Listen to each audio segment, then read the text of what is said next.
ఓం శ్రీ మహాగణాధిపతయే నమః. ఓం శ్రీ మహాసరస్వత్యై నమః.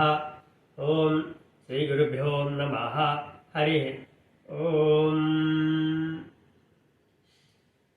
జ్యోతిష శాస్త్రం అనేది వేదాంగాలలో ఒకటి.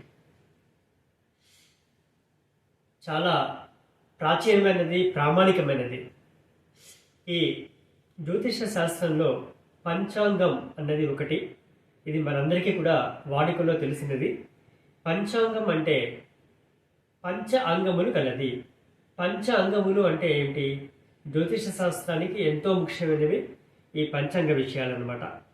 ఈ పంచాంగంలో వచ్చేవి పంచ అంగములు అంటే తిథి, వారం, నక్షత్రం, యోగం, కరణం. ఈ ఐదింటిని కలిపి పంచాంగములుగా పిలుస్తాము. వీటన్నిటిని కలిపితే అది పంచాంగం అవుతుంది. అంటే మనం ఈ పంచాంగం ద్వారా ఏ ఏ ప్రాంతాల్లో మనం ఉన్నప్పటికీ కూడా ఆ ప్రాంతాన్ని అనుసరించి దానికి తిథి, నక్షత్రం, వారం, యోగం, కరణం ఇవన్నీ కూడా తెలుసుకోగలుగుతాం అన్నమాట. సో ఈ పంచాంగం అన్నది అత్యంత చాలా విలువైనదిగా జ్యోతిష శాస్త్రంలో పరిగణించబడుతుంది.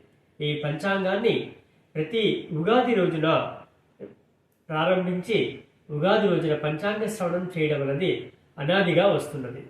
ఈ తదుపరి వివరాలని మనం మళ్ళీ చూద్దాం. హరి ఓం.